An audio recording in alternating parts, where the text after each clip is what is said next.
பாருங்க.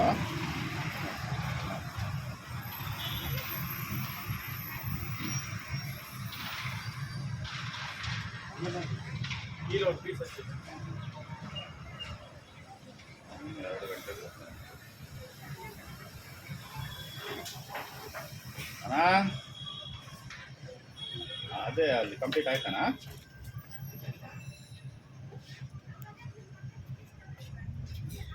ಅಣ್ಣ ಅದೇ ಫೋನ್ ಮಾಡಿದ್ರು ಇವಾಗ. ಹಾಂ ಡೋರಾ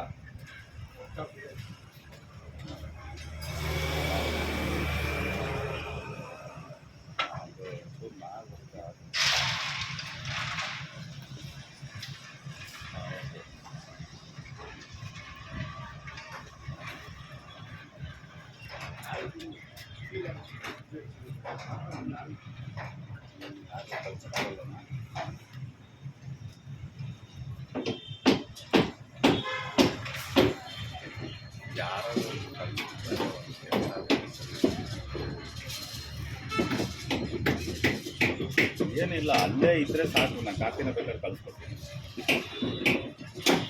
ಯಾರಾದ್ರೂ ಇದ್ರೆ ದೊಡ್ಡವ್ರು ಅಲ್ಲ, ಅದೆಲ್ಲ ಒಪ್ಪಲ್ಲ ಅಲ್ವಾ? ಇವೆಲ್ಲ ಹೆಂಗೆ ಅಂದರೆ ನಾವೇನೋ ರೆಡಿಯಾಗಿ ಕೈ ಕಟ್ಕೊಂಡು ನಿಂತಿರೋ ಥರ ಹೇಳ್ತಾರೆ. ಅದೊಂದು ರೆಡಿ ಮಾಡಿಸಿ ಕೊಟ್ಬಿಡ್ಬೇಕಪ್ಪ ಇವಾಗ 1 ಅವರಲ್ಲಿ. ನಾಳೆ ಪೂಜೆ ಇದೆ, ಬಂದ್ಬಿಡ್ಬೇಕು ಎಲ್ಲರೂ ಅಂತ.